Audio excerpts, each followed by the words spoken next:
Bienvenue à ce nouveau numéro de la revue de presse.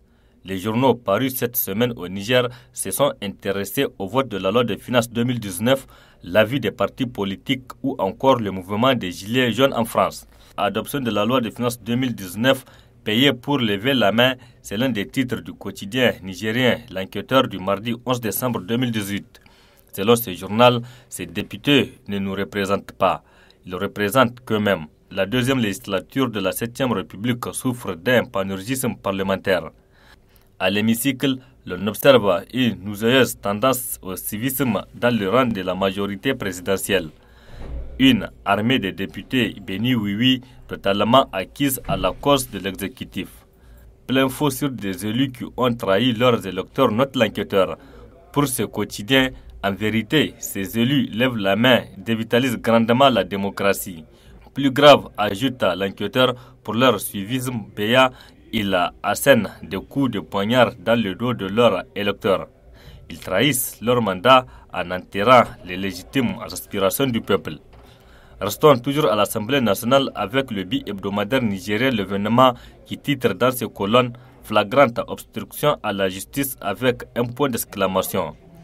Tout est parti de la réunion du Conseil des ministres du vendredi 17 février 2018 à travers laquelle le gouvernement a approuvé la requête aux fins de lever de l'immunité parlementaire d'un député ainsi que la mise en accusation de deux anciens ministres suite à des requêtes de la justice nigérienne qui souhaitent entendre les mises en accusés dans des dossiers les concernant, nous apprend le journal.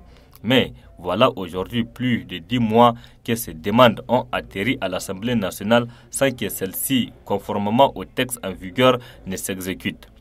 Pendant ce temps, continue le journal, le juge qui a formulé ces requêtes attend toujours pour faire avancer ces dossiers dont l'un repose sur une affaire de trafic international de drogue et corruption. Cette posture de l'Assemblée nationale dévoile ainsi une obstruction à la justice. En somme, une violation flagrante de la Constitution qui est un délit puni par la loi et règlement de la République. Cette situation ne doit plus perdurer dans un État dit de droit. Il n'y a qu'au Niger où l'on peut assister à un tel scandale qui frise le ridicule. Qui a dit que la justice n'est pas caporalisée sur les rives du Niger, se demande le journal.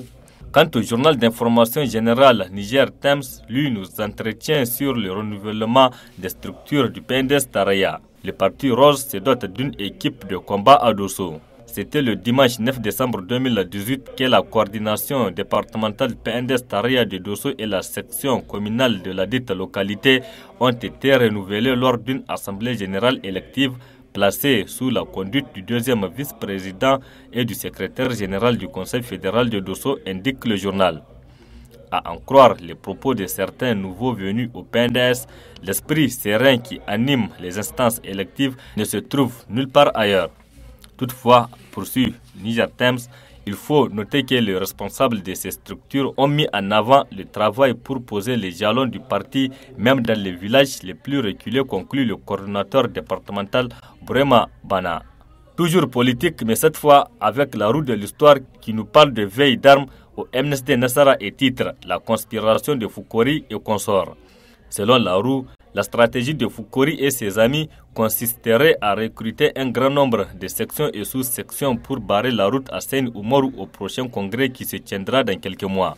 Cependant, du côté de Seyni Oumarou, on n'accorde aucune importance aux manœuvres et agitations de Ibrahim Foucori, estimant qu'elles n'ont aucune chance de prospérer, parce que ses principaux instigateurs ne jouissent pas d'une grande popularité au niveau des militants du parti, selon les clans du président du parti, précise la roue de l'histoire. Pour ce journal, pour l'instant, la veille d'armes se poursuit et on saura dans le tout prochain jour ce qui pèse la fronde conduite par Foucori Ibrahim, conclut le journal. Politique, enfin, avec le journal Le Patriote 15, qui s'est intéressé aux nouvelles de Hama Amadou. Et le journal titre dans ses colonnes « Niger, les nouvelles du chef de file de l'opposition ». Les bons offices de Hama Amadou pour une décrispation politique, s'exclame le journal. Alliant relations sous-régionales, amis politiques, réseaux maçonniques et autres influences hexagonales, Hama Amadou, le chef de file de l'opposition nigérienne, fait tout pour maintenir le dialogue politique dans son pays malgré son absence du pays, écrit le Patriote 15. Le journal qui se demande d'ailleurs si Hama Amadou négocie-t-il son retour avec les autorités du pays, contrairement à ce qu'il fallait s'y attendre dès l'homme blessé. Selon nos sources, Hama Amadou travaille instamment à réaliser des conditions de son retour au pays, indique le journal. Cela pourrait passer même par un accord politique consensuel.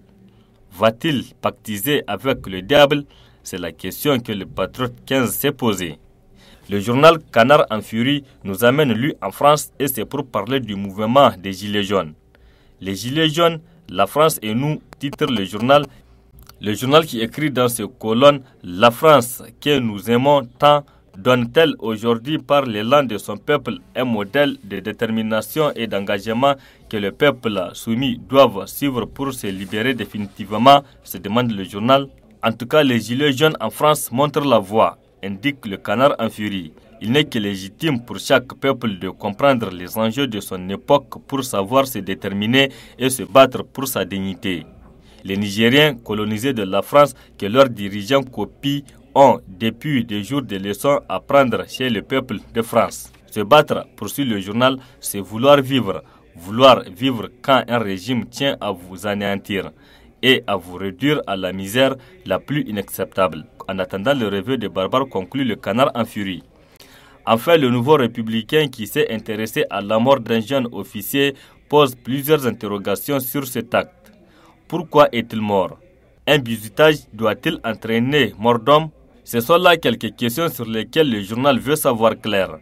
Même en temps de guerre, le droit international interdit certains traitements dégradants et inhumains, note le journal.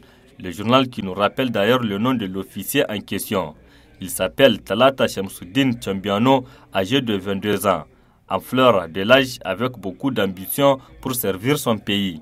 Il fait partie de l'armée de l'air, précise le journal. Le journal estime que même si c'est une affaire militaro-militaire, il y a eu homicide. Donc, elle devient pénale.